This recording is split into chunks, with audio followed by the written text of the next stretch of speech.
powers combined, I am Captain Planet, or as many people call it, the animated version of Inconvenient Truth. It was a show where kids from different regions except Australia, because, I don't know, I guess back in the 80s they thought teams having more than 5 members would never actually work. And these kids would fight against people who hate the Earth because, well, they just hate the Earth. Like this rat guy, this computer, and... wait, Adolf Stalin? Though to help them fight against this war against pollution, they had the Navi, I mean Captain Planet, who had the elements of earth, wind, fire, water, and the often mocked heart. What kind of kid wants to have heart as a power? I mean, I can't believe it. And a lot of times he's as useful as Super Friends Aquaman, because he can't touch anything polluted or be around hateful people. I wasn't prepared for the level of hatred radiating from that monster. Prejudice and hate are as toxic as any other pollutant. Yeah, this show's pretty cheesy and it looks like a hippie made it, but hey, it was a nice little distraction I had as a kid. But what I didn't know back then was there was an NES game based on the series. And this was published by Mindscape, who published other classics like The Terminator and Dirty Harry, so yeah, we know we're definitely in for a good time here.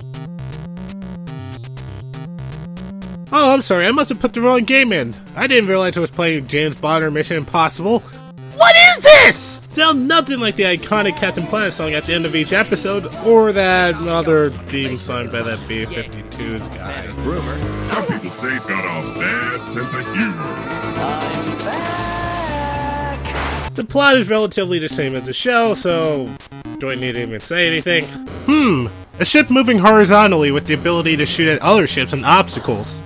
Where have I seen this before? Oh yeah! Every shooter game in the style of R-Type and Gradius. With that in mind, you'd think this would be a pretty decent game. That'd be giving the game designers way too much credit. The basic game of Captain Planet usually lasts less than a minute. One of those reasons is because this game uses one-hit deaths. Now there's many games that do it, like the Contra series, but you're wondering why it's such a problem here as opposed to those games. For starts, the enemy placement is inconsistent. Now when you die, you don't respawn back where you died, you go a screen back and the enemies you face are completely different, leading to some pretty cheap deaths. As for the weapons, you get each of the Planeteer's powers, and they seem a bit too situational, with Earth, Wind, and Fire being the most useful ones. Well, I've never seen any use for heart and water. Now with these hordes of enemies, you can only take them out by rapidly pressing the fire button. And you may be wondering, why wouldn't you just want to hold down the button to rapid fire? Well, you see that right there? That's your energy meter. And unfortunately, all the powers share the same meter. Can you tell me why they don't have separate energy meters? Or better yet, why even have an energy meter at all? I played a lot of shooter games, both good and bad, and none of them did this. Not to mention, the powers are the only way you can defend yourself. So why do it this style? Though they do try to make it somewhat fair by having enemies occasionally leave icons that can refill your meter, but considering how stingy this game is by the time you see them, more than likely you already went past it and can't get it. Oh, the music. It gets so boring. The only time it changes up is when you fight against these AT-AT ripoffs, but after you quote-unquote destroy them, the regular music just resumes, and that's not fair! Jeez! This is quite hard for a first stage. You get 4 to 5 lives, and thankfully you don't have to go too far back when you die. However, when you game over, and I guarantee, you'll be seeing this screen so often. You begin all the way from the beginning of the stage. No checkpoints. You know, if it wasn't so easy to die, this wouldn't be a problem. You know, why couldn't that energy meter be a health meter?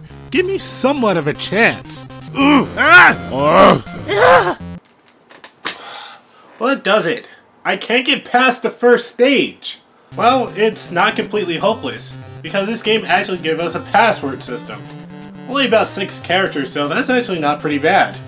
While it appears every other stage you get to play as Captain Planet, and good God, I swear he controls even worse. The best way I could describe it is he's way too floaty than he needs to be. Well, you get to punch stuff, and the other you do this somersault thing and change into a power. And surprisingly, you actually get a health meter. But there's one big problem. Your health meter and your energy meter are the same. So if you keep using your powers, or get hit a lot, you are absolutely screwed. And every now and then you get obstacles where you have to go through walls and through sludge by using the powers. Because it's so obvious you'll never know which one you have to use. I mean, look at that. Would you have guessed using water to go through a wall? And above that, you have these drones that splatter ooze all over you whether you punch them or just get near them. I didn't even know I could touch that. On the show I thought it was bad, but here he's even worse. Well, I can't really say too much about the rest of the game. Besides the different looks, there's really not much to say. The second Eco Cruiser stage has you chasing this truck and it's impossible. What killed me here? And then there's this one underwater stage where even water doesn't do anything to help you. Oh look, Heart actually does something. Leaves you open to die. As for the Captain Planet stages, just no. Given what this show is about, I can't say I expected too much on a game based on Captain Planet. Maybe I was expecting something more adventure platformer, kind of like Mega Man and Castlevania did on the NES, but not this. And I'm aware that the eco villains do appear in this game, but considering how unnecessary the difficulty is, I never came across them. And I heard there's a Mega Drive Captain Planet game, but I lack a Mega Drive and a copy of the game, so I can't say anything there.